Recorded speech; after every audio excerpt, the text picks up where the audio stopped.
Morning everybody, this is Josh over at Silver Arrow Service. Today we're working on this 2004 Lamborghini Murciélago. It is the Ithaca Verde Green.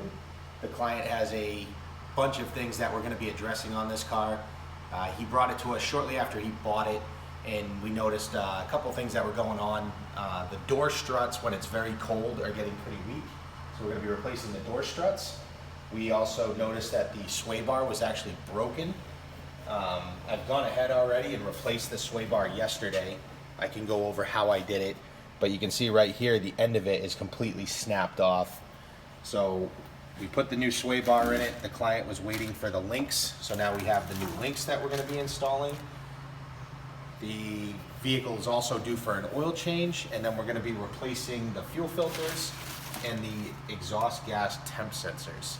So I can go ahead and show you our new sway bar that's installed and kind of walk through the process of how we're going to replace the temp sensors and the door struts. So in order for us to replace the rear exhaust gas temp sensors, we're going to be removing this metal shield right here. We're going to be removing this carbon fiber paneling here. And there's two temp sensors. There's one on this side, which if you look straight down in here, right there, you can see the 10mm nut. See if I can get my flashlight down there for you. Right there. You can see the metal rod that's coming out of that. There's one on this side, and there's actually one on the other side. Both of those come across the back here, and underneath here there's a little module that they both plug into.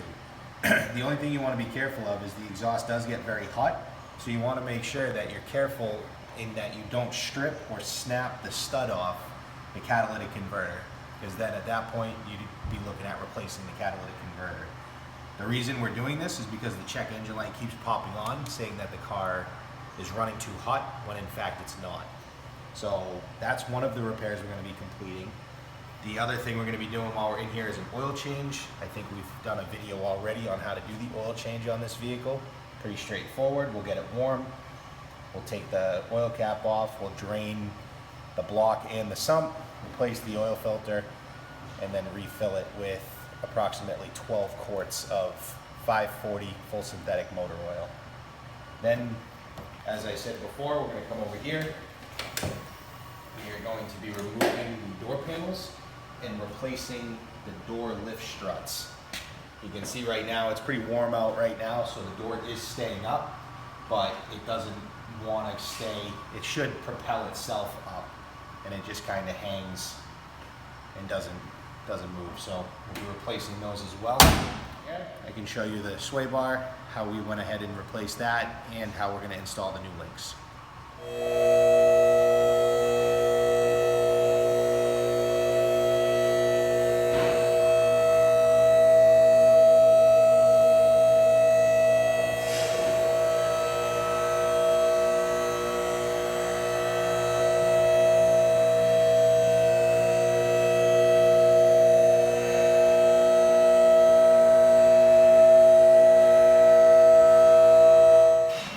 Up in here, you have your lower control arm right here, and these brackets are where your link goes, and you can see up here is the sway bar.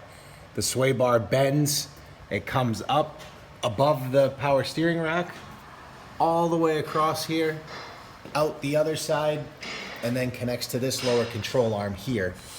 In order for me to replace this, I had to actually disconnect the steering rack, which you can see is held in right here by these two blocks on either side. There's two very long 14mm. You take out both those 14mm and you're actually able to slide the rack back. And by sliding it back, it allowed me access to the two 5mm Allen nuts that hold the sway bar to the top of the engine cradle. I'm sorry, not the engine cradle, the front bonnet, because the engine is in the rear of this vehicle. And once I had those out and the rack was moved forward, I was able to turn this wheel with the wheel removed and slip the sway bar out this side, and then basically installed it in the reverse order. So we have the whole sway bar installed now. There's two 13mm bolts that hold the sway bar to the lower control arms.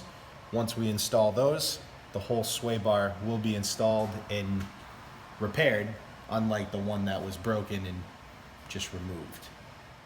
One of the things that we started noticing on these older Murciélagos is if you look right up here, you can see the metal coolant pipes and you see those rubber hoses. They're about 4 inches long, and you can see how they're flared out on the ends and almost ballooned in the middle. There's another one of those just above this coolant pipe on the one up there, and then there's also one in between the thermostat and the water pump. And we had one of these earlier this year where they're ballooning so much that the clamp is actually cutting into the hose, and it's causing a massive coolant leak, and if not caught, it can obviously lead to the engine overheating. I know that the company that we work with, AMH Exotics, was able to source us a new silicone hose that we installed, and it seemed to hold better than the traditional rubber. So one thing you definitely want to look for if you have one of these older Mercies, check those rubber hoses, because you don't want to be stranded on the side of the road with a blown coolant line and no way of repairing it. So that completes just a brief overview of all the work that we're doing to this 2004 Lamborghini Murciélago. If you guys have any questions, you can find us on Facebook or our website, silveraeroservice.com. Feel free to give us a phone call, 603-566-2075. And if you guys like this video, please make sure to hit that subscribe button below. Thanks for watching.